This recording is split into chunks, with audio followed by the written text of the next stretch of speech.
నమస్తే, welcome to స్పీన్ news. నేను అనిల్, నేను శిరీష. యూపీఐ లావాదేవీలు రికార్డు స్థాయికి చేరుకున్నాయి. మే నెలలో 25.14 లక్షల కోట్ల రూపాయలు లావాదేవీలు జరిగినట్లు ఎన్పీసీఐ వెల్లడించింది. అంతక్రియ నెలలో జరిగిన 23.94 లక్షల కోట్ల రూపాయల లావాదేవీలతో పోలిస్తే 5% అధికమయ్యాయని తెలిపింది. సంఖ్యాపరంగా చూస్తే 1,8667.7 కోట్ల లావాదేవీలు జరిపారు. అలాగే ఏప్రిల్ నెలలో ఇది 1,789.3 కోట్ల లావాదేవీలు జరిగాయి. క్రితం ఏడాది ఇదే నెలలో జరిగిన 20.44 లక్షల కోట్ల యూపీఐ లావాదేవీలతో పోలిస్తే మాత్రం 23% వార్షిక వృద్ధి నమోదైందని పేర్కొంది. తెనాలి పోలీసుల చేతిలో గాయపడిన జాన్ విక్టర్ ను వైసీపీ అధినేత జగన్ పరామర్శించారు. ఈ సందర్భంగా జగన్ కూటమి ప్రభుత్వంపై ఆగ్రహం వ్యక్తం చేశారు. రాష్ట్రంలో రెడ్ బుక్ రాజ్యాంగం నడుస్తుందని మండిపడ్డారు. రాష్ట్రంలో పోలీసు వ్యవస్థ దిగజారిపోయిందన్నారు. పోలీసు వ్యవస్థను దుర్వినియోగం చేస్తున్నారని మండిపడ్డారు. పోలీసుల చేతిలో గాయపడిన ముగ్గురు స్నేహితులన్నారు. పాత కేసు విచారణ కోసం వచ్చిన రాకేష్ ను ఇద్దరు ఫ్రెండ్స్ కలిశారని అన్నారు. జాన్ విక్టర్ అడ్వకేట్ గా ట్రైనింగ్ తీసుకుంటున్నాడని వెల్లడించారు. సివిల్ డ్రెస్ లో ఉన్న కానిస్టేబుల్ గొడవ పడుతుంటే ముగ్గురు ఆపడానికి ప్రయత్నించారని, ఇదే వారు చేసిన తప్ప అని జగన్ ప్రశ్నించారు. బీఆర్ఎస్ నేతలకు మంత్రి జూపల్లి కృష్ణారావు సవాల్ విసిరారు. మిస్ వరల్డ్ పోటీలకు ప్రభుత్వం 200 కోట్ల రూపాయలు ఖర్చు చేయలేదని జూపల్లి ఛాలెంజ్ చేశారు. ఆరోపణలు కాదు, రుజువు చేయాలని డిమాండ్ చేశారు. మాజీ మంత్రులు కేటీఆర్, హరీష్ రావు అబద్దాలతో ప్రజలను తప్పుదోవ పట్టిస్తున్నారన్నారు. అందాల భామలకు కనీసం 3 గ్రాముల బంగారం కూడా ఇవ్వలేదన్నారు మంత్రి జూపల్లి. మిస్ వరల్డ్ పోటీలకు కేవలం 31 కోట్ల రూపాయలు ఖర్చు అయినట్లు వివరించారు. ఇందులో స్పాన్సర్షిప్ ద్వారా 21 కోట్లు వచ్చినట్లు చెప్పారు.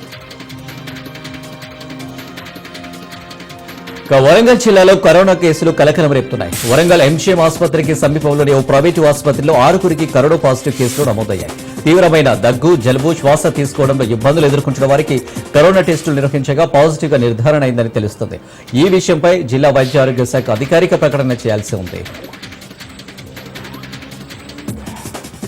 రాష్ట్రంలో షెడ్యూల్ కులాల హక్కుల పరిరక్షణ కోసం తన శాయశక్తులా కృషి చేస్తానని AP SC commission chairman KL Jawahar అన్నారు.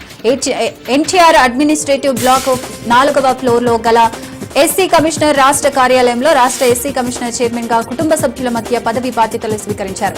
ఈ సందర్భంగా చైర్మన్ మాట్లాడుతూ రాష్ట్రంలో ఎస్సీల సంక్షేమం, అభివృద్ధి లక్ష్యంగా పనిచేస్తానన్నారు. ఆర్టీసీ మాజీ చైర్మన్ వర్ల రామయ్య, శాసనసభ్యులు నక్క ఆనందబాబు, ఎంఎస్ రాజు, బూర్ల రామాంజనేయులు, ఎమ్మెల్సీ ఆలపాటి రాజాలు కేఎస్ జవహర్ కు అభినందనలు తెలిపారు. అనంతరం తుమ్మలపల్లి కళాక్షేత్రంలో ఏర్పాటు చేసిన అభినందన సభలో మంత్రి వాసంశెట్టి సుభాష్, ఎమ్మెల్యేలు బండారు సత్యనందరావు, తంకితాల సౌమ్య, వేగుళ్ల జోగేశ్వరరావు, పితాని సత్యనారాయణ, ఎస్సీ మాల సంక్షేమ సహకార ఆర్థిక corporation chairman Pedapudi Vijay Kumar, shop chairman Animini Ravi Naidu పాల్గొని సత్కరించారు. రాజన్న సిరిసిల్ల జిల్లా వేములవాడ రాజన్న గోశాలలో ఇటీవల కోడెలు మృతి చెందడం దురదృష్టకరమని రాష్ట్ర దేవాదాయ శాఖ కమిషనర్ వెంకట్రావు అన్నారు. శ్రీ రాజరాజేశ్వర స్వామి వారి రాష్ట్ర దేవాదాయ శాఖ కమిషనర్ వెంకట్రావు కుటుంబ సమేతంగా దర్శించుకుని ప్రత్యేక పూజలు నిర్వహించారు. ఈ సందర్భంగా ఆయన మీడియాతో మాట్లాడుతూ మరోసారి ఇలాంటి ఘటనలు జరగకుండా చూస్తామని, ఘటనపై హై లెవెల్ కమిటీని ఏర్పాటు చేస్తామని చెప్పారు. పూర్తిస్థాయి నివేదిక రాగానే నిర్లక్ష్యం వ్యవహరించిన వారిపై చర్యలు తీసుకుంటామని చెప్పారు. ప్రతి కోడెకు జియో ట్యాగ్ చేయడంలో ఆలస్యమైందని, కోడెల సంరక్షణ కోసం అదనంగా సిబ్బందిని కేటాయిస్తున్నామని చెప్పారు. అలాగే పర్మనెంట్ గా వెటర్నరీ డాక్టర్ను నియమించనున్నట్లు కమిషనర్ తెలిపారు. ప్రస్తుత గోశాల చిన్నగా ఉండడంతో కొత్తగా 53 లక్షలతో గోశాలను ఏర్పాటు చేయబోతున్నట్లు తెలిపారు. కడప కేంద్ర కారాగారంలో ఉన్న ఖైదీలకు మెరుగైన సదుపాయాలు అందించాలని రాష్ట్ర జైళ్ల శాఖ డీజీ అంజనీ కుమార్ అధికారులను ఆదేశించారు. జైళ్ల శాఖ అధికారులతో కలిసి కడప సెంట్రల్ జైలును ఆయన సందర్శించారు. ఈ సందర్భంగా ఖైదీలకు అందించే సదుపాయాలు, వసతులపై ఆరా తీశారు. సెంట్రల్ జైలు పరిసరాలను పరిశీలించి ఎప్పటికప్పుడు పరిశుభ్రంగా ఉండేలా చూడాలని కోరారు. రిమాండ్ ఖైదీ వివరాలు, శిక్ష అనుభవిస్తున్న ఖైదీల వివరాలను అడిగి తెలుసుకున్నారు. ఖైదీలకు మెరుగైన సదుపాయాలు కల్పించేలా చర్యలు తీసుకోవాలని సూచించారు. ఖైదీలు అనారోగ్యానికి గురైతే వెంటనే వారికి చికిత్స అందించాలన్నారు. ఈ కార్యక్రమంలో కడప సెంట్రల్ జైలు అధికారులు పాల్గొన్నారు. ప్రకాశం జిల్లా మరిపూడి మండలంలోని జాలపాలెంలో సీసీ ఫుటేజ్ కోసం కిరాణా సరుకులు అమ్మే దుకాణం వద్దకు స్థానిక ఎస్ఐ రమేష్ వెళ్లారు. అయితే ఆ షాపు యజమాని ఎస్ఐని షాపులోకి రాకుండా అడ్డుకునే ప్రయత్నం చేశారు. ఈ క్రమంలో ఎస్ఐ ఆ మహిళను పక్కకు నెట్టి లోపలికి వెళ్లారు. ప్రజలకు రక్షణ కల్పించాల్సిన పోలీసులే వేధింపులకు గురి చేస్తున్నారంటూ సోషల్ మీడియాలో ట్రోల్ చేస్తున్నారు. మరోవైపు ఈ ఘటనపై పోలీసు ఉన్నతాధికారులకు ఫిర్యాదు అందింది. అయితే ఈ ఘటనపై జిల్లాకు చెందిన మంత్రి డోల బాల వీరంజనేయ స్వామి స్పందించారు. దళిత ఎస్ఐపై వైసీపీ తప్పుడు ప్రచారం చేస్తుందని దుయ్యబట్టారు. విధి నిర్వహణలో భాగంగా ఎస్ఐ ఎంక్వైరీ కోసం వైసీపీ రౌడీ షీటర్ ఇంటికి వెళ్లారని, ఆ రౌడీ షీటర్ కుటుంబ సభ్యులు ఎస్ఐ విధులకు అడ్డుపడి ఎస్ఐపై తమపై దాడి చేసినట్టు తప్పుడు ప్రచారం చేయడం సిగ్గుచేటని తెలిపారు. వైసీపీ పాలనలో పోలీసులను ప్రతిపక్ష నేతలపై కక్ష సాధింపులకు వాడుకున్నారని ఆరోపించారు. నేడు కూటమి పాలనలో పోలీసులు నిష్పక్షపాతంగా పనిచేస్తూ శాంతి భద్రతలను కాపాడుతున్నారని మంత్రి అన్నారు. మాజీ మంత్రి ఎమ్మెల్యే తన్నీరు హరీష్ రావు జన్మదినాన్ని పురస్కరించుకుని ఖమ్మం జిల్లా బీఆర్ఎస్ నాయకులు ఉప్పల వెంకటరమణ ముదిరాజ వినూత్నంగా శుభాకాంక్షలు తెలిపారు. ఒడిశా రాష్ట్రంలోని పూరీ తీరంలో హ్యాపీ బర్త్డే హరీష్ అన్న అంటూ ప్రత్యేకంగా సైకిత శిల్పం రూపొందించి శుభాకాంక్షలు తెలిపి తన అభిమానం చాటుకున్నారు.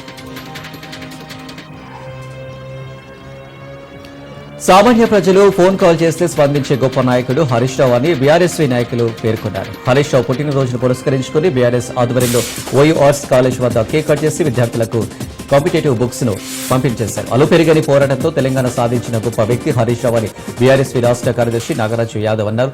ఆయన నిండు నూరేళ్లు ఆయురారోగ్యాలతో ఉండాలని, ప్రజలకు నిత్యం ఇలాగే తన సేవలు కొనసాగించాలని ఆకాంక్షించారు. మాజీ మంత్రి సిద్దిపేట ఎమ్మెల్యే హరీష్ రావు జన్మదినం సందర్భంగా సిద్దిపేట కోమటి చెరువుపై ఇసుకతో సైకిత శిల్పం ఏర్పాటు చేశారు. తమ అభిమాన నాయకుడికి సిద్దిపేట బీఆర్ఎస్ నాయకులు మచ్చ వేణుగోపాల్ తన అభిమానాన్ని చాటుకున్నారు. ఏలూరు జిల్లా చింతలపూడి ఎమ్మెల్యే సొంగ రోషన్ కుమార్ అధ్యక్షతన నాగిరెడ్డిగూడెం గ్రామంలో నాటుసార నిర్మూలనకు గ్రామ సభ నిర్వహించారు. ఈ సభను ఎక్సైజ్ డిపార్ట్మెంట్ ద్వారా జంగారెడ్డిగూడెం పోలీస్ డీఎస్పీ ఆధ్వర్యంలో నిర్వహించారు. సభలో సారా తయారీదారులు, అమ్మకందారులతో నాటుసారా మానివేస్తామని ప్రమాణం చేయించారు. నాటుసార పూర్తిగా మానివేయాలని ఎమ్మెల్యే గ్రామస్తులకు అవగాహన కల్పించి ప్రభుత్వ రాయితీని కూడా నాటుసార మానివేసిన వ్యక్తులకు అందజేస్తామని తెలియజేశారు. Eluru excise ACP KVN Prabhukumar మాట్లాడుతూ పూర్తిగా నాటుసార మానివేయాలని సూచించారు. ఈ క్రమంలో ఎక్సైజ్ సూపరింటెండెంట్ అప్పులయ్య తదితరులు హాజరయ్యారు.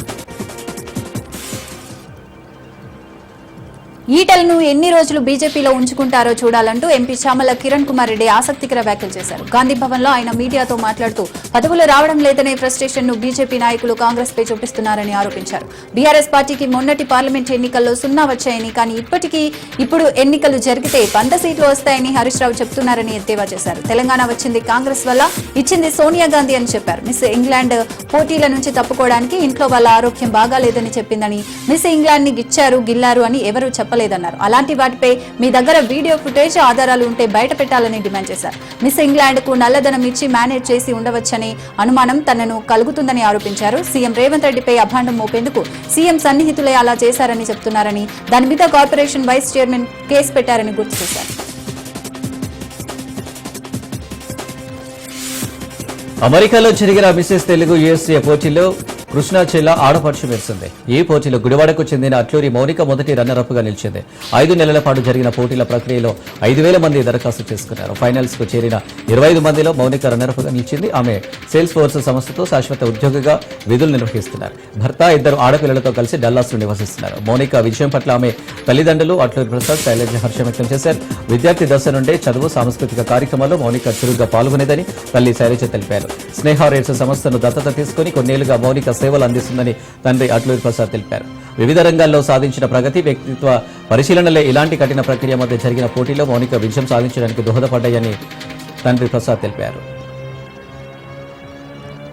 అనకాపల్లి జిల్లా ఎస్ రాయవరం మండలం గుడివాడ గ్రామ రెవెన్యూ పరిధిలోని Sai marine exports private limited రొయ్యల కంపెనీ వద్ద గుడివాడ గ్రామ ప్రజలు ఆందోళనకు నిర్వహించారు. గతంలో తీర్మానం ప్రకారం స్థానికులు 80% ఉద్యోగాలు కల్పించాలని, పరిశ్రమ వ్యక్త రసాయనాల జలాలను నివారించి వాయు జల కాలుష్యాన్ని అరికట్టాలని నినాదాలు చేశారు. సిపిఎం నాయకులు ఎం అప్పలరాజు, గుడివాడ సర్పంచ్ శ్రీనులు మాట్లాడుతూ 2018 ఏడాదిలో కంపెనీ ఏర్పాటు చేసినప్పటికీ నుండి ప్రజలకు, పర్యావరణానికి నష్టం కలిగించే విధంగా వ్యవహరిస్తుందని మండిపడ్డారు. పరిశ్రమలో వాడిన వృద్ధ జలాలను సమీపంలో ఉన్న చెరువులు, పంట కాలువలు, పంట భూముల్లోనూ వదలటం వల్ల సుమారు 250 ఎకరాల భూములు బీడుబారాయని ఆవేదన వ్యక్తం చేశారు. కంపెనీ ఇచ్చిన హామీలను వెంటనే అమలు చేయాలని పరిశ్రమ బాధిత గ్రామాల ప్రజలు డిమాండ్ చేశారు. అన్నమయ్య జిల్లా హంద్రినివా కాలువ ముసుగులో ఇసుక అక్రమ రవాణా యథేచ్ఛగా సాగుతుంది. ఉలకల చెరువు మండలం రామనాయుడు కోట ఏరు వద్ద పెద్ద ఎత్తున ఇసుకను తోడేస్తున్నారు. 10ల సంఖ్యలో టిప్పరు లారీలతో ఇసుకను తరలిస్తున్నారు. ఇసుకను హంద్రినివా కాలువలకు తరలిస్తున్నారా లేక పక్క రాష్ట్రాలకు తరలిస్తున్నారా అనేది తెలియడం లేదు. రెవెన్యూ అధికారుల సమక్షంలోనే ఇసుక మాఫీ జరుగుతుండటంతో స్థానికులు అవాకవుతున్నారు. ఇసుకను లోతుగా తోడేయడంతో భూగర్భ జలాలు అడుగంటిపోతున్నాయని సమీప గ్రామాల రైతులు ఆందోళన వ్యక్తం చేస్తున్నారు. అంబేద్కర్ కోనసీమ జిల్లా మలికిపురం మండలం విశ్వేశ్వరపురం గ్రామంలో జనసేన పార్టీ జెండాను ఎమ్మెల్యే దేవ వరప్రసాద్ ఆవిష్కరించారు. ఈ సందర్భంగా ఎమ్మెల్యే మాట్లాడుతూ పార్టీ అధినేత డిప్యూటీ సీఎం పవన్ కళ్యాణ్ ఆదేశాల ప్రకారం నియోజకవర్గ వ్యాప్తంగా ప్రతి గ్రామంలో నూతన కమిటీ ఏర్పాటు చేసి పార్టీని క్షేత్రస్థాయిలో బలోపేతం చేసే దిశగా పనిచేస్తామని తెలిపారు. ఈ కార్యక్రమంలో కూటమి నాయకులు కార్యకర్తలు పాల్గొన్నారు. మాజీ ముఖ్యమంత్రి పార్టీ అధ్యక్షుడిగా కేసీఆర్ రాష్ట్ర ఆవిర్భావ ఉత్సవాలు ఎందుకు జరపలేదని fisheries corporation chairman Mittu Sai Kumar ప్రశ్నించారు. కేసీఆర్ కు తెలంగాణ రాష్ట్ర అవతరణ దినోత్సవం కనిపించదా అని నిలదీశారు. కేసీఆర్ తెలంగాణ ప్రజలకు బేషరతుగా క్షమాపణ చెప్పాలని డిమాండ్ చేశారు. తెలంగాణ కోసం తల తాకట్టు పెట్టి చావు నోట్లో తలపెట్టిన అని చెప్పిన కేసీఆర్ ఈ ఆవిర్భావ దినోత్సవాలు ఎక్కడ ఉన్నారని ప్రశ్నించారు. తెలంగాణ కోసం వచ్చిన పార్టీ ఆవిర్భావ దినోత్సవాల్లో ఎందుకు పాల్గొనలేదని ప్రశ్నించారు. తెలంగాణ రాష్ట్ర ప్రజలు ఆనందంగా ఉంటే ఓర్వలేక కొంతమంది నాయకులు విదేశాలలో తిరుగుతున్నారని గుంటూరు పేరు కేటీఆర్ నోట్ల ఎందుకు వచ్చిందని ప్రశ్నించారు. 2023లో బీఆర్ఎస్ కు ప్రతిపక్ష హోదా వచ్చిందని, ఆ పార్టీ తీరు ఇలాగే ఉంటే 2028 ఎన్నికల్లో ప్రతిపక్ష హోదా కూడా రాదని ఆయన హెచ్చరించారు. కలియుగ ప్రత్యక్ష దైవం శ్రీ వెంకటేశ్వర స్వామిని సినీ నటుడు కార్తిక్ రాజు దర్శించుకున్నారు. ఉదయం వీఐపీ విరామం సమయంలో కుటుంబ సభ్యులతో కలిసి స్వామివారి సేవలో పాల్గొని మొక్కులు చెల్లించుకున్నారు. అనంతరం ఆలయ రంగనాయకుల మండపంలో వేద పండితుల వేదాశీర్వచనం అందించగా ఆలయ అధికారులు శ్రీవారి తీర్థ ప్రసాదాలు అందజేసి పట్టు వస్త్రంతో సత్కరించారు. ఆలయం వెలుపల మీడియాతో కార్తిక్ రాజు మాట్లాడుతూ శ్రీవారి దర్శనం అద్భుతంగా జరిగిందన్నారు. కౌసల్య కృష్ణమూర్తి సినిమా విడుదలకు ముందు శ్రీవారిని దర్శించుకున్నానని తెలియజేశారు. కలియుగ ప్రత్యక్ష దైవం శ్రీ వెంకటేశ్వర స్వామివారిని ప్రముఖ సినీ దర్శకుడు హరిశంకర్ దర్శించుకున్నారు. ఉదయం వీఐపీ విరామం సమయంలో స్వామివారి సేవలో పాల్గొని మొక్కులు చెల్లించుకున్నారు. దర్శన అనంతరం ఆలయ రంగనాయకుల మండపంలో వేద పండితులు వేద ఆశీర్వచనం అందించగా ఆలయ అధికారులు శ్రీవారి తీర్థ ప్రసాదాలు అందజేసి పట్టు వస్త్రంతో సత్కరించారు. ఆలయం వెలుపల మీడియాతో హరిశంకర్ మాట్లాడుతూ జూన్ 2వ వారంలో ఉస్తాద్ భగత్ సింగ్ సినిమా షూటింగ్ ప్రారంభం కానుందని తెలిపారు. సినిమా షూటింగ్ ప్రారంభానికి ముందు స్వామివారి ఆశీస్సుల కోసం తిరుమలకు వచ్చామని చెప్పారు. కులం ముసుగులో ప్రభుత్వంపై ఆర్ఎస్ ప్రవీణ్ కుమార్ విమర్శలు చేస్తున్నారని టీపీసీసీ మీడియా కమిటీ చైర్మన్ సామ రామ్మోహన్ రెడ్డి ఫైర్ అయ్యారు. ఎస్సీ గురుకులాలుగా సెక్రటరీగా ఉన్న ఆయన ఎంత అవినీతికి పాల్పడ్డారో బయట పెడతామని చెప్పారు. గురుకులాల నిధులు ఎలా దారి మళ్లించారో తెలుసునని, తవ్వే కొద్దీ అవినీతి బయటపడుతుందని ఆరోపించారు. తమ ప్రభుత్వం రూపాయి ఖర్చు లేకుండా 1,52,000 మంది పిల్లలకు కోడింగ్ నేర్పిస్తుందని చెప్పారు. ఈ ఏడాది గురుకులాలలో 100% అడ్మిషన్లు పూర్తయ్యాయని చెప్పారు. ప్రవీణ్ కుమార్ అవినీతిపై సమగ్ర విచారణ చేపట్టాలని ప్రభుత్వాన్ని కోరారు.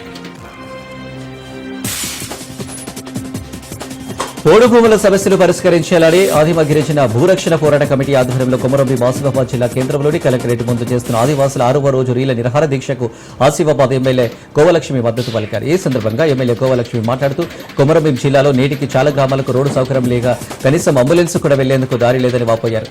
ఆదిమ గిరిజనులు ఇందిరమ్మ ఇళ్లు మంజూరు కాగా అటవీశాఖ అధికారులు ఇందిరమ్మ ఇళ్లు కూడా నిర్మించకుండా అడ్డుకుంటున్నారని ఆందోళన వ్యక్తం చేశారు. టైగర్ జోన్ పేరుతో అటవీశాఖ అధికారులు ఆదివాసులను అడవుల్లో ఉండనివ్వడం లేదని, ఎన్నో ఏళ్లుగా అడవుల్లో నివసించే ఆదివాసులపై అటవీశాఖ అధికారులు దౌర్జన్యం చేస్తున్నారని మండిపడ్డారు. కొమరంభీం ఆసిఫాబాద్ జిల్లాలో టైగర్ జోన్ జీవో వచ్చిందని, ఆ జీవోను రద్దు చేయకపోతే ఉద్యమాలు ఉధృతం చేస్తామని హెచ్చరించారు. జూన్ 4న పీడ విరగడైన రోజు అంటూ జనసేన కరపత్రాలను విడుదల చేసింది. జనసేన పార్టీ తిరుపతి పట్టణ అధ్యక్షుడు రాజారెడ్డి మాట్లాడుతూ రాష్ట్రానికి పట్టిన దరిద్రం వదిలి ఏడాది అయిందన్నారు. సుపరిపాలన మొదలై ఏడాది అయిందని, రాష్ట్రానికి దక్కిన మహర్దశకు ప్రతీకగా జూన్ 4న దీపావళి, సంక్రాంతి పండుగలు చేసుకుంటున్నామని చెప్పారు. తిరుపతిలో పెద్ద ఎత్తున టపాసులు కాల్చి సంబరాలు చేసుకుంటామని, ఇళ్ల ముందు రంగవల్లులు దీపాలను వెలిగించి పండుగ చేసుకుంటామని చెప్పారు. వెన్నుపోటు దినం చేసుకోవడానికి సిగ్గుపడాలని, వెన్నుపోటు దినం కరెక్ట్ గా లేదు, గొడ్డలిపోటు దినోత్సవం చేసుకోండి అని ఎద్దేవా చేశారు. కుటుంబాన్ని చిన్న భిన్నం చేసినందుకు వెన్నుపోటు దినం చేసుకో జగన్ అంటూ సెటైర్లు వేశారు. కూటమి చేస్తున్న అభివృద్ధిని చూసి ఓర్వలేకే వైసీపీ పనికి మాలిన కార్యక్రమాలు చేస్తుందని విమర్శించారు.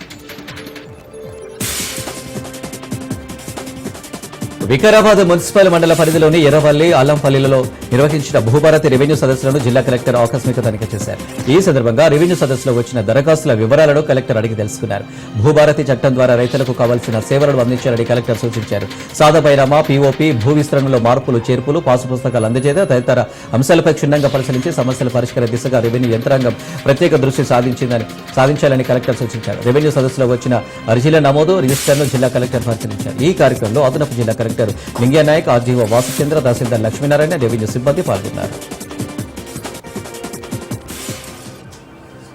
వరంగల్ జిల్లా వర్ధన్నపేటలో ఎమ్మెల్యే క్యాంపు కార్యాలయంలో రాష్ట్ర అవతరణ దినోత్సవాన్ని పురస్కరించుకుని మండలంలోని ఇందిరమ్మ ఇండ్ల లబ్ధిదారులకు మంజూరు పత్రాలను టెస్కాబ్ చైర్మన్ మారినేని రవీంద్రరావు జిల్లా కలెక్టర్ సత్య శారదతో కలిసి అందజేశారు. ఈ సందర్భంగా ఎమ్మెల్యే నాగరాజు మాట్లాడుతూ 10 సంవత్సరాల బీఆర్ఎస్ పాలనలో పేదలకు ఎటువంటి లబ్ధి జరగలేదన్నారు. అర్హత కలిగిన పేదవారికి దశల వారీగా ఇండ్లను మంజూరు చేయనున్నట్లు చెప్పారు. మంజూరు పత్రాలు పొందిన వారు వెంటనే ఇంటి నిర్మాణం ప్రారంభించాలన్నారు. ఇందిరమ్మ ఇండ్లు ప్రభుత్వ పథకాలు ఇప్పిస్తామని ఎవరైనా డబ్బులు అడిగితే తన దృష్టికి తీసుకుని రావాలన్నారు. పేదల నుంచి డబ్బులు వసూలు పాల్పడే వారికి జైలుకు పంపుతామని హెచ్చరించారు. అనంతరం వ్యవసాయ శాఖ తరపున పలువురు రైతులకు ఉచిత వరి, కంది విత్తనాలను అందజేశారు.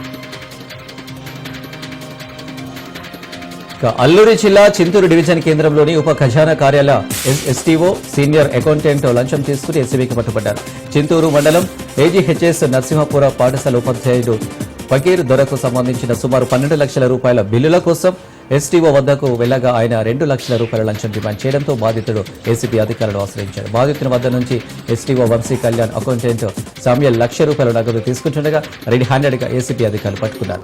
ఈ దాడుల్లో ఏసీబీ డీఎస్పీ నాగేశ్వరరావు సిబ్బంది పాల్గొన్నారు. ఎన్టీఆర్ జిల్లా నందిగామ పట్టణంలోని యాదవ బజార్ రోడ్డులో పాత ఇనుప సామాన్ల షాపులో అగ్ని ప్రమాదం జరిగింది. విద్యుత్ షార్ట్ సర్క్యూట్ వల్ల అగ్ని ప్రమాదం సంభవించి స్క్రాప్ అంతా దగ్ధమైంది. అగ్ని ప్రమాద సమయంలో ఇంట్లో ఉన్న వారంతా బయటకు రావడంతో పెను ప్రమాదం తప్పింది. సమాచారం తెలుసుకున్న అగ్నిమాపక శాఖ ఘటనా స్థలానికి చేరుకుని మంటలను అదుపు చేశారు. సుమారు 7 లక్షల రూపాయల స్క్రాప్ అగ్నికి ఆహుతైనట్లుగా అంచనా వేశారు. ములుగు జిల్లా వెంకటాపురం మండలం నూగురు గ్రామ శివారులో police sub inspector K Tirupathirao తన సిబ్బందితో గుడుంబా తయారీ స్థావరాలపై దాడి చేశారు. 2000 లీటర్ల పానకం ధ్వంసం చేసి 55 లీటర్ల గుడుంబాను స్వాధీనం చేసుకున్నారు. ముగ్గురుపై కేసు నమోదు చేశారు. ఈ కార్యక్రమంలో ప్రొఫెషనల్ ఎస్ఐలు తిరుపతి రెడ్డి, అవినాష్, సిఆర్పీఎఫ్ సిబ్బంది ఉన్నారు. ఛత్తీస్గఢ్ నుండి తాళ్లగూడెం మీదుగా బెల్లం గుడుంబా సరఫరా అవుతున్న అధికారులు పట్టించుకోవడం లేదని పలువురు ఆరోపిస్తున్నారు. గ్రామాల్లో గుడుంబా మహమ్మారి లైసెన్స్ షాపులుగా దర్శనమిస్తున్నాయని అబర్కి అధికారులకు నెల ముడుపులు వెళ్తున్నట్లు ప్రజలు గుసగుసలాడుతున్నారు. ఇప్పటికైనా గుడుంబా తయారీదారులపై చర్యలు తీసుకోవాలని పలువురు కోరుతున్నారు. ప్లాస్టిక్ రహిత బాసరగా తీర్చిదిద్దామని నిర్మల్ జిల్లా బాసర మండల ఎంపీఓ గంగాసింగ్ తెలిపారు. బాసరలోని ఆయా దుకాణాల్లో తనిఖీలు నిర్వహించారు. మొదటిసారిగా గ్రామ పంచాయతీ తరపున నోటీసులు అందజేస్తున్నామని, రెండోసారి ప్లాస్టిక్ దొరికితే 500 నుండి 5,000 రూపాయల వరకు జరిమానా విధిస్తామని, మూడోసారి దొరికితే దుకాణం సీజ్ చేస్తామని హెచ్చరించారు. ప్లాస్టిక్ రహిత బాసరకు అందరూ సహకరించాలని కోరారు. ఈ కార్యక్రమంలో గ్రామ పంచాయతీ ఈవో ప్రసాద్ గౌడ్, ఇతర సిబ్బంది పాల్గొన్నారు. గుంటూరు జిల్లా ఉండవల్లి సెంటర్లోని ఎస్బీఐ ఏటీఎంలో ఓ మహిళని ఏమార్చి ఏటీఎం కార్డు నుంచి 5,000 రూపాయలు డ్రా చేశాడు. అతన్ని ఎంతో చాకచక్యంగా గుర్తించిన అటెండర్ శ్రీనివాస్ బాధితురాలికి ఏటీఎం కార్డుతో పాటు డబ్బులు అప్పచెప్పాడు.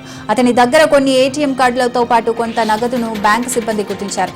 ఏటీఎంలో మోసాలకు పాల్పడుతున్న వ్యక్తిని తాడేపల్లి ఎస్ఐ ప్రతాప్ అదుపులోకి తీసుకుని విచారిస్తున్నారు. ప్రభుత్వ వైద్యశాలలో ఉండాల్సిన మందులు ఆరుబయట చెత్తకుప్పలో పడిపోవడం సంచలనానికి దారితీస్తుంది. కడప జిల్లా నందులూరులో ఈ ఘటన చోటు చేసుకుంది. ఇక్కడి జిల్లా పరిషత్ ఉన్నత పాఠశాల క్రీడా మైదానంలో ఈ మందులు పడిపోవడం విశేషం కాగా, ఈ మందులను ఆసుపత్రి సిబ్బంది పడివేశారు అనే అనుమానాలు వ్యక్తమవుతున్నాయి. పడేసిన మందుల్లో కొన్ని కాలం చెల్లినవి కాగా మరికొన్ని ఈ ఏడాదికి పనికొచ్చేవి కూడా ఉన్నాయి. ఆసుపత్రి సిబ్బంది అవుడేటెడ్ మందులతో పాటు ఇంకా సమయం ఉన్న టాబ్లెట్స్ ను పడేసినట్టుగా తెలుస్తుంది. అయితే ఇలాంటి కాలం చెల్లిన మందులను దూరంగా పడేయాలి, కానీ విద్యార్థులు తిరిగాడే పాఠశాల క్రీడా మైదానంలో పడేయడం ఏంటని స్థానికులు ఆగ్రహం వ్యక్తం చేస్తున్నారు. పారిశ్రామికవాడ ఐటీఏ బొల్లారం మున్సిపల్ పరిధిలోని ఏటీఎంలో చోరీకి ఓ వ్యక్తి విఫలయత్నం చేశాడు. ఏటీఎం మిషన్ పగలగొడుతుండగా అలారం మోగడంతో దొంగ పరారయ్యాడు. మంగళవారం తెల్లవారుజామున గుర్తు తెలియని వ్యక్తి బీరప్ప బస్తీ బొల్లారంలో గల హెచ్డీఎఫ్సీ ఏటీఎంను పగలగొట్టి డబ్బులు చోరీ చేసేందుకు యత్నించాడు. ఈ ఘటనపై ఫిర్యాదు అందుకున్న పోలీసులు సీసీ ఫుటేజీ సాయంతో విచారణ చేపట్టారు. కేసు నమోదు చేసి దర్యాప్తు చేస్తున్నట్లు ఐటీఏ బొల్లారం పోలీసులు తెలిపారు. వికారాబాద్ పట్టణంలోని బ్రెయిన్ ట్రీ కంప్యూటర్ ఇన్స్టిట్యూట్ లో కంప్యూటర్ కోర్సు నేర్చుకునేందుకు వచ్చిన అమ్మాయితో నవాజ్ అనే వ్యక్తి అసభ్యకరంగా ప్రవర్తించలేని బంధువులు దేహశుద్ధి చేశారు. అనంతరం నిందితుడిని పోలీసులకు అప్పగించారు. గతంలో కూడా ఈ ఇన్స్టిట్యూట్ లో ఇలాంటి ఘటనలు జరిగాయని, నవాజ్ ని కఠినంగా శిక్షించాలని అమ్మాయి బంధువులు డిమాండ్ చేశారు. హైదరాబాద్ తో సహా వివిధ ప్రాంతాలలో ఇంటి దొంగతనాలకు పాల్పడుతున్న ఘరానా దొంగల ముఠాను అరెస్టు చేసినట్లు నిజామాబాద్ సిపి సాయి చైతన్య తెలిపారు. వారి నుంచి 15 తులాల బంగారం, వాహనాలను స్వాధీనం చేసుకున్నట్లు వెల్లడించారు. ఇటీవల 6వ టౌన్ పోలీస్ స్టేషన్ పరిధిలో తాళం వేసిన ఇళ్లను లక్ష్యంగా చేసుకుని వరుస చోరీలకు పాల్పడుతున్నట్లు కేసులపై విచారణ చేపట్టారు. హైదరాబాద్ కు చెందిన మహమ్మద్ అమీర్ అనే వ్యక్తి నిజామాబాద్ జిల్లా కేంద్రంలోని పలువురిని పరిచయం చేసుకుని చోరీలకు పాల్పడుతున్నట్లు గుర్తించామన్నారు. సీసీటీవీ ఫుటేజ్ ఆధారంగా మహమ్మద్ అమీర్ ను అదుపులోకి తీసుకుని విచారించగా వరుస చోరీల సంఘటనలు వెలుగులోకి వచ్చాయన్నారు. నిజామాబాద్ ఏసీపీ రాజ వెంకటరెడ్డి ఆధ్వర్యంలో పక్కా ప్రణాళికలతో 8 మంది దొంగల ముఠాను అదుపులోకి తీసుకుని విచారించగా మొత్తం 24 దొంగతనాలు నిజామాబాద్ లో చేసినట్లు విచారణలో అంగీకరించినట్లు తెలిపారు. మొత్తం 39 కేసులు ఈ ముఠాపై నమోదైనట్లు సిపి పేర్కొన్నారు. మంచిర్యాల జిల్లా చెన్నూరు మండలం బావురావుపేట గ్రామంలో భూభారతి రెవెన్యూ సదస్సు నిర్వహించారు. మండలంలోని రెవెన్యూ గ్రామాల వారీగా సంబంధిత రెవెన్యూ అధికారులు ఈ నెల జూన్ 3 నుండి జూన్ 20వ తేదీ వరకు సదస్సు నిర్వహించనున్నారు. ఈ రెవెన్యూ సదస్సులో రైతుల వద్ద నుండి భూ సమస్యలపై రెవెన్యూ అధికారులు దరఖాస్తులు స్వీకరిస్తారు. గ్రామాల్లో భూ సమస్యలు ఉన్నవారు షెడ్యూల్ను అనుసరించి దరఖాస్తుతో పాటు సమస్యకు సంబంధించిన పత్రాలు జతపరిచి సమర్పించాలని ఎంఆర్ఓ మల్లికార్జున్ పేర్కొన్నారు. ఈ రెవెన్యూ సదస్సులను చెన్నూరు మండల ప్రజలు రైతు సోదరులు సద్వినియోగం చేసుకోవాలని ఎంఆర్ఓ సూచించారు. భారత్ లో రోజు రోజుకి కరోనా కేసులు విజృంభిస్తున్నాయి. దేశవ్యాప్తంగా 4,000కి పైగా కోవిడ్ కేసులు నమోదయ్యాయి. ప్రస్తుతం 4,026 యాక్టివ్ కేసులు ఉన్నట్లు తెలుస్తోంది. ఇప్పటి వరకు కోవిడ్ బారిన పడి 5 మృతి చెందారు. మహారాష్ట్రలో కరోనాతో 2, కేరళ, బెంగాల్లో 1 చొప్పున చనిపోయారు. గడిచిన 24 గంటల్లో కొత్తగా 203 కోవిడ్ కేసులు రికార్డయ్యాయి. కరోనా కేసులు ఎక్కువగా కేరళలో 1,435, మహారాష్ట్ర 506, ఢిల్లీ 483, గుజరాత్ లో 338కి పైగా కేసులు నమోదయ్యాయి. ఇక వెస్ట్ బెంగాల్ 338, కర్ణాటక 253, తమిళనాడు 189, ఉత్తరప్రదేశ్ 157 కేసులతో తర్వాతి స్థానాల్లో ఉన్నాయని ఆ రాష్ట్రాల్లోనూ పరిస్థితిపై అధికారులు అడిగి తెలుసుకున్నామని హెల్త్ మినిస్ట్రీ వెల్లడించింది. రాజస్థాన్లో 69, పుదుచ్చేరిలో 38, హర్యానాలో 28 యాక్టివ్ కేసులు ఉన్నాయని వివరించింది. అనంతపురం యాదవ కళ్యాణ మండపంలో టెన్షన్ వాతావరణం నెలకొంది. టీడీపీ సీనియర్ నేత మాజీ మంత్రి పల్లె రఘునాథ్ రెడ్డి భూ కబ్జాలకు పాల్పడుతున్నారంటూ బీసీ, ఎస్సీ, ఎస్టీ వర్గాలు చర్చ వేదిక ఏర్పాటు చేశాయి. బీసీ నాయకులు ఏర్పాటు చేసిన ఫ్లెక్సీపై పోలీసులు అభ్యంతరం వ్యక్తం చేశారు. భూ కబ్జాదారుడు పల్లె రఘునాథ్ రెడ్డి అంటూ ఫ్లెక్సీ ఏర్పాటు చేశారు. దీంతో సభను అడ్డుకునేందుకు పోలీసులు భారీగా చేరుకున్నారు. ఇక అదే కళ్యాణ మండపానికి పల్లె వర్గం చేరుకున్నారు. దీంతో గొడవపై ఇరువురికి పోలీసులు సర్ది చెప్పారు. ఈ క్రమంలోనే పల్లె రఘునాథ్ రెడ్డి, ఆది యాదవ్ వర్గం పెద్ద ఎత్తున నినాదాలు చేశారు. రోడ్డుపై నినాదాలతో వాగ్వాదానికి దిగడంతో ఇరు వర్గాలను చెదరగొట్టారు పోలీసులు. హైదరాబాద్ కుత్బులాపూర్లోని దుండిగల్లో గంజాయి బ్యాచ్ హల్చల్ చేసింది. డబుల్ బెడ్రూమ్ ఇళ్లలో 22వ బ్లాక్ వద్ద గంజా మత్తులో వీరంగం చేశారు. గంజాయి మత్తులో రక్తం వచ్చేలా ఒకరిపై ఒకరు దాడి చేసుకున్నారు. మహిళపై కూడా చేయి చేసుకున్నారు. గంజాయి బ్యాచ్ హల్చల్ చూసి స్థానికులు భయాందోళనకు గురయ్యారు. జమ్మూ కాశ్మీర్ సరిహద్దుల్లో విధులు నిర్వహిస్తున్న బీఎస్ఎఫ్ జవాన్ తన ఆవేదన వీడియో ద్వారా వ్యక్తం చేశారు. తను పాక్ సరిహద్దులో దేశ రక్షణ కోసం కాపలా ఉంటే తన ఫ్యామిలీకి రక్షణ లేకుండా పోయిందని ఆవేదన వ్యక్తం చేశాడు జవాన్ నరసింహమూర్తి. సత్యసాయి జిల్లా హుడుగురుకు చెందిన జవాన్ నరసింహమూర్తి ఈ వీడియో రిలీజ్ చేశారు. తమ మామ భూమిని వైసీపీ ఫీల్డ్ అసిస్టెంట్ నాగరాజ్ కబ్జా చేశాడని ఆరోపించారు. ఇన్నిసార్లు పోలీసులు, రెవెన్యూ అధికారుల చుట్టూ తిరిగినా పట్టించుకోవడం లేదన్నారు. కోర్టు వచ్చిన ఆర్డర్ కాపీ, పిల్, ప్రతి డాక్యుమెంట్ తమ దగ్గర ఉన్నాయన్నారు. ప్రభుత్వం దీనిపై స్పందించి తమకు ఎలాగైనా న్యాయం చేయాలని కోరాడు. సిడబ్ల్యూసీ పూణే శాస్త్రవేత్తల బృందం నంద్యాల జిల్లా శ్రీశైలం జలాశయానికి చేరుకుంది. బిస్ట్ ఆధ్వర్యంలో 4 బృందం సభ్యులు అధికారులతో కలిసి జలాశయం పరిశీలించనున్నారు. జలాశయం ప్లంజ్ పూల్పై 3 రోజుల పాటు సర్వే చేయనుంది బృందం. గత నెల 20న పరిశీలించిన బృందం మరోసారి పూర్తి స్థాయిలో అధ్యయనం చేసేందుకు వచ్చింది. తెలంగాణ ప్రభుత్వం జూన్ 18 లోపు నిరుద్యోగులకు జాబ్ నోటిఫికేషన్లు విడుదల చేయకపోతే 18వ తేదీన ఆమరణ నిరాహరణ దీక్షకు కూర్చుంటామని నిరుద్యోగ జేఏసీ చైర్మన్ మోతీలాల్ నాయక్ రాష్ట్ర ప్రభుత్వాన్ని హెచ్చరించారు. ఈ మేరకు తెలంగాణ రాష్ట్ర ప్రభుత్వం జాబ్ నోటిఫికేషన్లను తక్షణమే విడుదల చేయాలని డిమాండ్ చేస్తూ మోతీలాల్ నాయక్ ఆధ్వర్యంలో ఓయూ మెయిన్ లైబ్రరీ నుంచి ఆర్ట్స్ కళాశాల వరకు నిరుద్యోగులు పెద్ద ఎత్తున ర్యాలీ నిర్వహించారు. తెలంగాణ ప్రభుత్వం ఆవిర్భావ దినోత్సవం రోజున జాబ్ నోటిఫికేషన్లను విడుదల చేస్తుందని నిరుద్యోగులు వేచి చూశారన్నారు. వెంటనే అన్ని నోటిఫికేషన్లను విడుదల చేయాలని డిమాండ్ చేశారు. లేదంటే పెద్ద ఎత్తున ఉద్యమం చేస్తామని హెచ్చరించారు. ఈసారి చచ్చేదా, ఉద్యోగ నోటిఫికేషన్లు వచ్చేదా తేల్చుకుంటామని అన్నారు. విజయవాడ హనుమాన్పేటలో సింధు పార్సెల్ సర్వీస్ వ్యాన్లో అగ్ని ప్రమాదం సంభవించింది. దీంతో రంగంలోకి దిగిన అగ్నిమాపక సిబ్బంది మంటలను అదుపు చేశారు. ఘటనపై కేసు నమోదు చేసుకున్న పోలీసులు దర్యాప్తు చేపట్టారు.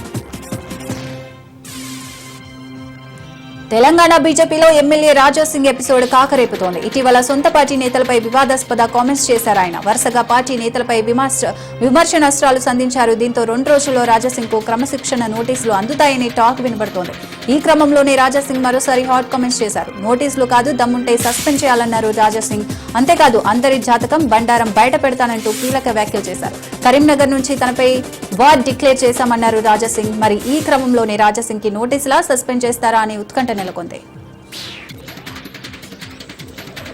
మహబూబాబాద్ జిల్లాలో మాజీ ఎమ్మెల్యే రెడ్డినాయక్ పై కేసు నమోదైంది. డోర్నకల్ మాజీ ఎమ్మెల్యే అనుచరులపై పోలీసులు కేసు నమోదు చేశారు. ఏకంగా 17 మంది బీఆర్ఎస్ నేతలపై కేసులు ఫైల్ అయినట్లు తెలుస్తుంది.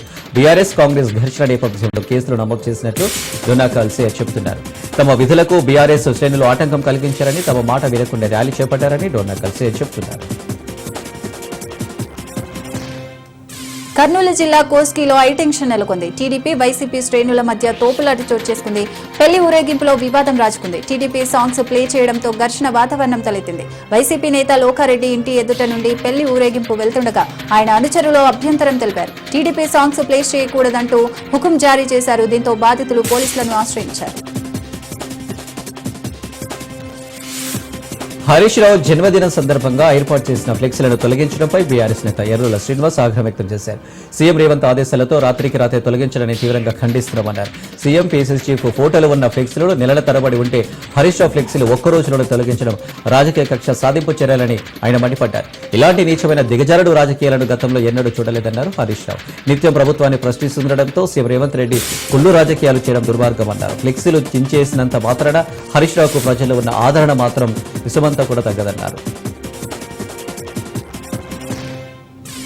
కాంగ్రెస్ సర్కార్పై ఎమ్మెల్యే మాధవరం కృష్ణారావు ఫైర్ అయ్యారు. కాంగ్రెస్ బీజేపీల ఫ్లెక్సీలను తొలగించని అధికారులు బీఆర్ఎస్ ఫ్లెక్సీలను ఎందుకు తొలగిస్తారని ఎమ్మెల్యే మాధవరం కృష్ణారావు ప్రశ్నించారు. తెలంగాణ రాష్ట్ర సాధన కోసం ఉద్యమం చేసిన నాయకుడు మాజీ మంత్రి హరీష్ రావు పుట్టినరోజుకి ఫ్లెక్సీలు ఏర్పాటు చేస్తే తొలగిస్తారా అన్నారు. Gandhi Bhavan BJP party office వద్ద నెలల తరబడి ఉంటున్న ఫ్లెక్సీలను ఎందుకు తీయడం లేదన్నారు. బీఆర్ఎస్ పార్టీ నాయకులను ఫ్లెక్సీలను చూస్తే కాంగ్రెస్ పార్టీకి వణుకు పుడుతోందన్నారు మాధవరం. ఏపీ సీఎం నారా చంద్రబాబుని సినీ హీరో అక్కినేని నాగార్జున కలిశారు. ఉండవల్లి క్యాంపు కార్యాలయంలో బాబును కలిశారు నాగార్జున. తన చిన్న కొడుకు అఖిల్ వివాహ ఆహ్వాన పత్రికను సీఎం చంద్రబాబుకు అందించారు. పాక్కు మద్దతుగా చైనా కీలక వ్యాఖ్యలు చేసింది. భారత్లోకి బ్రహ్మపుత్ర జలాలను అడ్డుకుంటామంటుంది చైనా. పాక్లోని నీరు రాకుండా భారత్ అడ్డుకుంటే తాము కూడా భారత్కు నీరు రాకుండా అడ్డుకుంటామంటోంది చైనా. దేశంలో మరో 2 పాకిస్తానీ గూఢాచారులు అరెస్ట్ అయ్యారు. గగన్దీప్ సింగ్ అండ్ షకూర్ను పోలీసులు అదుపులోకి తీసుకున్నారు. 2 నిందితులు పాకిస్తాన్ కు కీలక సమాచారం చేరవేసినట్లు గుర్తించారు. ఆపరేషన్ సింధూర్ సమయంలో ఐఎస్ఐకు గగన్దీప్ సింగ్ స్పైగా వ్యవహరించినట్లు పోలీసులు నిర్ధారించుకున్నారు. మరోవైపు రాజస్థాన్ జైసాల్మేర్లో పాక్ గూఢాచారి షకూర్ను పోలీసులు అదుపులోకి తీసుకున్నారు. ఈయన ఢిల్లీలోని పాక్ హై కమిషన్లో పనిచేసిన డానిష్తో నిరంతరం సంప్రదింపులు జరిపినట్లు గుర్తించారు. అంతేకాదు షకూర్ ఐఎస్ఐ వ్యక్తులతో మాట్లాడేవాడని పోలీసులు ప్రాథమిక నిర్ధారణకు వచ్చారు. ప్రముఖ నటుడు రాజకీయ నాయకుడు కమల్ హాసన్ కు కర్ణాటక హైకోర్టు షాక్ ఇచ్చింది. కన్నడ భాష తమిళం నుంచే పుట్టిందంటూ కమల్ చేసిన వ్యాఖ్యలపై కోర్టు మండిపడింది. భావ ప్రకటన స్వేచ్ఛను ఇతరుల మనోభావాలను దెబ్బతీసేలా దుర్వినియోగం చేయవద్దని హెచ్చరించింది. ఈ వ్యాఖ్యలను వెంటనే ఉపసంహరించుకోవాలని, అవసరమైతే క్షమాపణ చెప్పాలని కమల్ హాసన్ కు కోర్టు తేల్చి చెప్పింది.